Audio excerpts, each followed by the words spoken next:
Ano ba naman itong pinabibili ni Karen? Spicy fried chicken?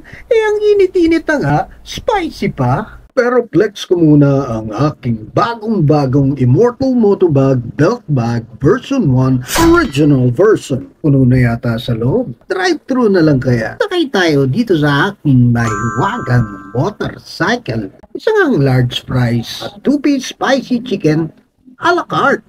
Uy, pwede nga. Pero bago yan, pictorial muna tayo with my new Immortal Motobag Belt Bag version 1 original version. Uy, ang bilis ah. Wow! Itago ko nga muna to sa aking mahiwagang top box. Alright, let's go! At di ko magagawa ang lahat ng yan kung wala ang aking Immortal Motobag Belt Bag version 1 Orig version. Pero secret lang, dito ko yung binili sa loob. Live, love, ride with Tigerbug Motovlog.